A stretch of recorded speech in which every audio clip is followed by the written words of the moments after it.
Let's solve this another trivial chess endgame. I really love trivial endgame. Why? Because it divides the opinion of our viewers. In my previous chess endgames puzzle that I've already solved, some of them would go and insist the different result from what I've already solved. For example, the puzzle is about white to move and draw, but since the position is quite impossible for white to draw it, they would go giving or providing different result, which is totally fine as long you drop the winning line. In this case, this is black to move and win. But hold on, let's count first the squares of the pass pawn of white and black.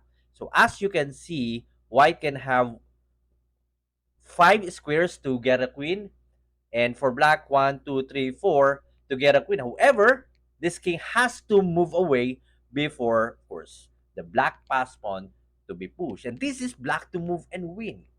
And guess what? Only one good square for black that would lead to a clear win, and two wrong squares will lead to a draw game. Let's go first, moving this king to f3. Of course, the idea is to assist the pass pawn, and this square will lead to a draw game. Why? Because white will just push the pass pawn, and one of the principles in chess endgame, if you have your pass pawn must be pushed. Of course, g4, if black king will try to chase this one, it's impossible to. C5, G3, and then let's go with C6, G2, of course, after the C7, Queen, and Queen. So this is a draw game. Let's go back to our original position. So after King F3, it's a draw game. Let's go with King to F5. Another draw position. Even though this king is quite near on this pass pawn, it's like, hey, it seems this black king can stop the pass pawn. Actually, no, because white king will not push the pawn. Instead, this white king will go after this pass pawn of black. So let's continue. G4, then king d2, and I don't care about my pass pawn. Just capture this one. You can attack my pass pawn, and will attack your pass pawn. So this will be the run on this kind of endgame. So let's go, continue. Let's try to stop. Instead, king e2. Let's go, of course, g3, and then this white king is faster than this black's king held. So let's go back.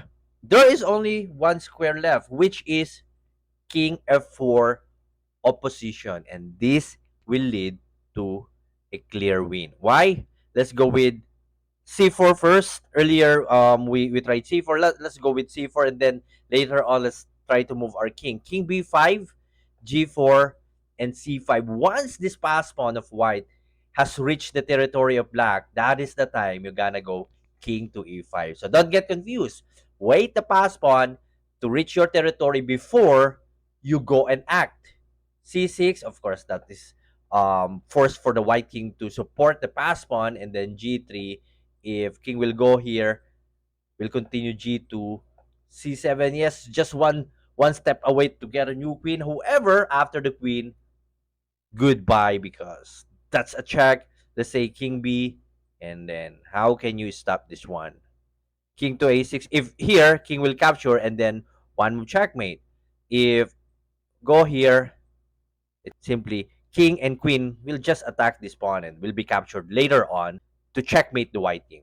So let's go back to our original position. So after king f4, let's not move this white pawn. Let's go with king b5, helping this pass pawn, assisting this pass pawn. So g4, c4, g3, c5, and once again, once the pass pawn of white has reached the territory of black, you will go king to e5. Let's go. Okay, I will go here. King to b6. Move here, and if you move your, of course, your pass pawn, another check again from black. So this is how you win this kind of position.